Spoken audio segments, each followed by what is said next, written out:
Bonjour, je m'appelle Pierre Mathiot, je suis professeur de sciences politiques, spécialiste de politique publique et je suis aussi par ailleurs directeur de Sciences Po Lille. Donc ce dont je vais vous parler ici, c'est au fond les effets de la crise sanitaire sur la production des décisions publiques, ou plus précisément ce que la crise sanitaire peut nous dire de la production des décisions publiques en démocratie. Alors une définition très générale, très sommaire de ce qu'on entend par décision publique. Donc c'est un ensemble hétérogène de règles et de normes produites par les détenteurs de l'autorité publique et administrative dans le but d'apporter des solutions à une situation ou à un enjeu jugé problématique par ces autorités. Donc ça, c'est cette définition très, très générale. Maintenant, si on en vient à la crise sanitaire, la crise de la Covid-19, en ce jour, si on prend la France, on est 14 mois après le premier confinement général du pays. Nous allons atteindre malheureusement 100 000 morts. 5 millions de personnes ont déjà été contaminées, les services de réanimation sont remplis à 90%, 40 000 tests positifs réalisés hier, et 11 millions de personnes ont reçu au moins une dose de vaccin. Ça c'est pour la France, pour essayer de poser les choses. Si on se situe au niveau mondial, parce qu'évidemment cette crise sanitaire est une crise mondiale, et aussi probablement d'une certaine façon une crise de la mondialisation, eh bien 3 millions de personnes sont décédées au niveau mondial, 137 millions de personnes ont eu la Covid, officiellement, parce qu'il y avait évidemment beaucoup de problèmes de recensement des personnes qui sont effectivement touchées. 450 millions d'habitants de la planète ont reçu au moins une dose de vaccin, avec évidemment, là encore c'est un effet de la mondialisation et des asymétries politiques, une dose de vaccin, et évidemment entre le sud et le nord, les situations sont très très différentes, notamment entre États-Unis, Grande-Bretagne et les autres pays.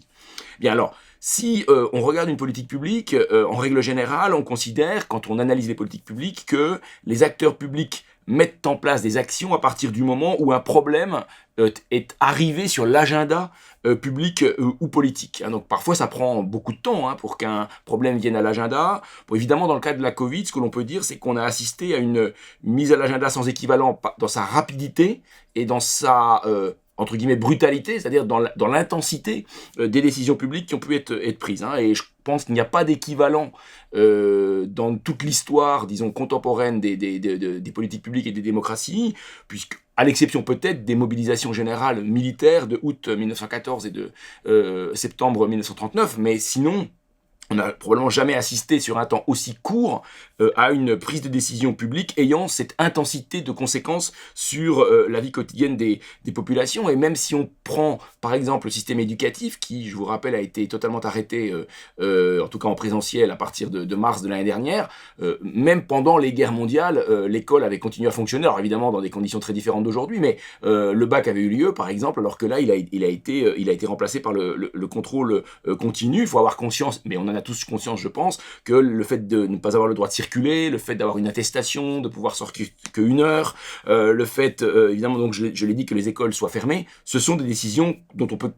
que l'on peut qualifier d'historique dans le fonctionnement d'un pays comme la France. Bon. Donc, on est face à une politique publique d'une ampleur incomparable, et probablement, et c'est un problème pour les politistes, une politique publique qu'on va avoir du mal à comparer à d'autres politiques publiques de même nature. Alors si on reprend l'expression d'un philosophe qui s'appelle Jean-Luc Nancy, on pourrait dire que la crise du Covid, quand on étudie les politiques publiques, elle agit comme une forme de loupe virale, c'est-à-dire qu'elle est au fond le miroir grossissant de ce qui dysfonctionne dans nos sociétés, et notamment de ce qui dysfonctionne ou peut dysfonctionner dans les cercles de la décision. Alors, si je devais, dans ce temps imparti qui est assez réduit, puisque vous avez bien compris, j'ai une forme de frustration à ne pas pouvoir développer beaucoup, mais je dirais qu'il y a 9, cette crise met en évidence au moins 9 logiques ou contraintes qu'il me semble intéressant de vous livrer ici, sans les développer beaucoup, puisque je suis pris par le temps. Alors la première logique ou la première contrainte, c'est tout ce qui renvoie aux incertitudes cognitives. C'est-à-dire le fait de devoir agir, au début en tout cas de cette pandémie, sans véritablement savoir à quoi on a affaire. Le politiste allemand Jürgen Habermas a dit au début de la pandémie, je le cite,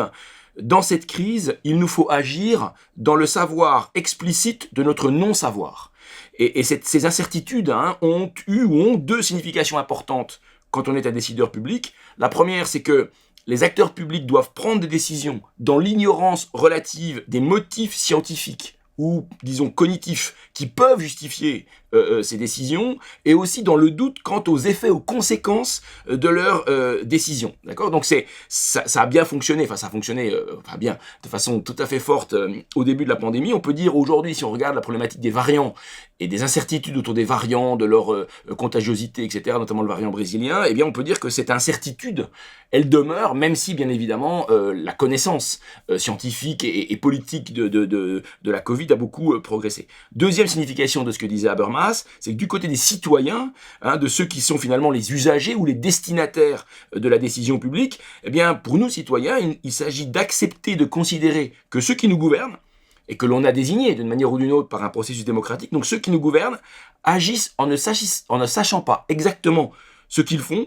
ou en ne sachant pas exactement les conséquences de ce qu'ils nous demandent de faire. Et c'est quelque chose en démocratie qui,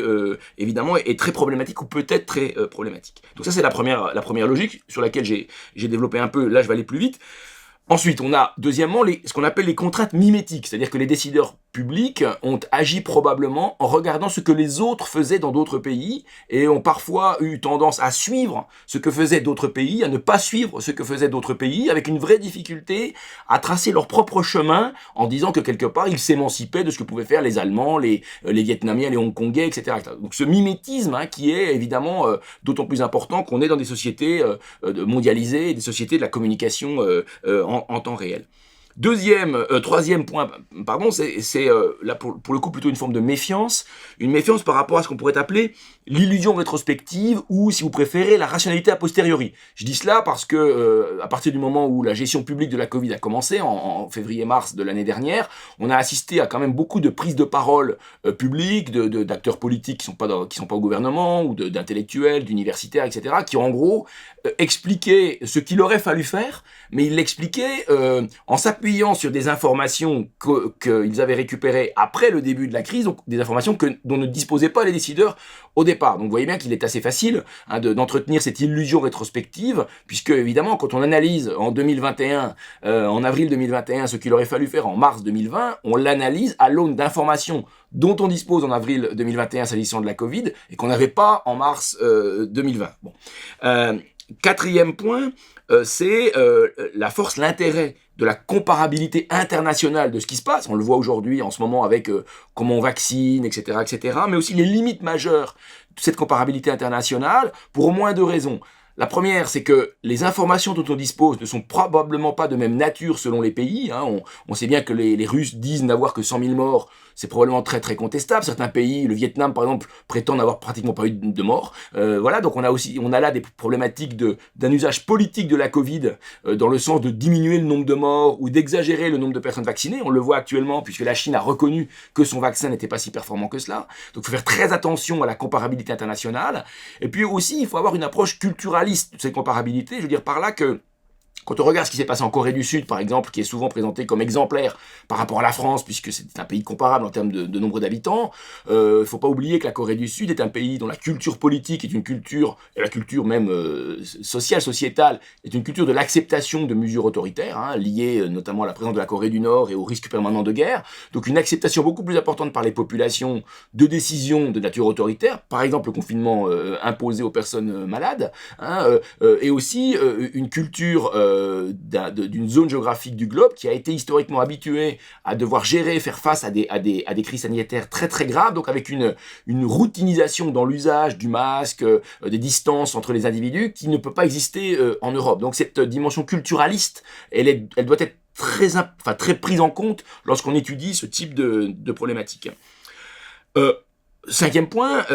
la dépendance internationale. Cette crise, elle montre en termes de politique publique, de décision publique, on est dans une forme de dépendance internationale, de maximisation des contraintes des effets de la mondialisation. On l'avait vu avec le masque, rappelez-vous, en mars-avril de l'année dernière, on le voit actuellement avec le vaccin, et ça veut dire en termes de politique publique, en termes de légitimité de la décision prise dans un pays donné, c'est le dépassement de la souveraineté. C'est-à-dire au fond le fait qu'un acteur public dans un pays donné, dans les frontières d'un État donné, peut agir évidemment, mais ne peut le faire que dans la mise sous contrainte par rapport à ce qui se passe dans d'autres pays, à ce qui se passe au niveau international. Et ça, c'est une donnée extrêmement importante qui explique probablement la montée en puissance de ce qu'on appelle les populismes. Sixième point, c'est la mise en question, l'invalidation de la figure du décideur thaumaturge. Donc le décideur thaumaturge, c'est un peu celui qui est capable de transformer le plomb en or, c'est-à-dire un décideur qui viendrait le soir à la télévision et qui dirait « Mes chers compatriotes, j'ai décidé de faire ceci et les citoyens en verraient les effets immédiats. » Là, on a plutôt eu une mise en scène d'un décideur qui doutait, en tout cas au début, c'est moins le cas peut-être aujourd'hui, mais qui doutait, qui exprimait publiquement dans des conférences de presse ses doutes, qui se mettait un petit peu à nu. Donc quelque part, en termes de maturité démocratique, c'est quelque chose qui est probablement très intéressant à observer, mais c'est vrai que c'est aussi une pratique, notamment en France, qui peut bousculer pas mal de citoyens qui ne sont pas vraiment habitués à ce rapport des décideurs à la parole publique, et ça peut perturber des citoyens de se dire que ceux qui les dirigent doutent et ne savent pas exactement ce qu'ils font. Et ça peut participer évidemment d'une critique de la politique, et on l'a vu notamment en France, où vous savez que les enquêtes d'opinion sur le degré de confiance des citoyens dans leur chef de gouvernement, leur chef d'État dans la crise de la Covid, en France, on est encore aujourd'hui victime, en quelque sorte, d'une situation où les citoyens, dans une large majorité, doutent beaucoup et critiquent énormément ce que font leurs décideurs, ce qui est moins le cas dans des pays, l'Allemagne ou les pays scandinaves, où là, il y a une culture disons, d'une forme de proximité avec les élus qui est très différente de la France. Septième et antépénultième point, c'est que la Covid a mis en évidence des mécanismes d'accélération de la décision et d'adaptation permanente de la décision. Donc, un moment où on décide très vite, et on n'arrête pas de changer les décisions que l'on prend. Et en démocratie, qui est normalement un système politique qui fonctionne un peu comme une forme d'éloge de la lenteur, où les process sont là pour ralentir la décision de manière à permettre que cette décision soit prise dans le respect des règles juridiques, dans le respect des prises de parole de l'opposition politique, etc., etc. On a bien vu les difficultés que ça peut poser lorsqu'il s'agit d'abord de décider très très vite, parfois en prenant des ordonnances et en proclamant un état d'urgence sanitaire qui met entre parenthèses nos libertés publiques, et puis effectivement le faire parfois en venant devant nos compatriotes pour dire quelque chose, et puis 15 jours après pour dire un petit peu le contraire. Donc vous voyez bien que ce type de problématique est imposé évidemment par la crise exceptionnelle que l'on vit, peut là aussi éroder les bases de la démocratie et les bases de la confiance de la population en ses gouvernants, d'autant plus que tout le monde est quand même un peu fatigué par ce qui se passe depuis le temps que cela dure. Avant-dernier point, dans ces contraintes et ces logiques s'agissant des politiques publiques, c'est la mise en péril ou la mise en questionnement de l'expertise légitime qui est censée éclairer la décision publique.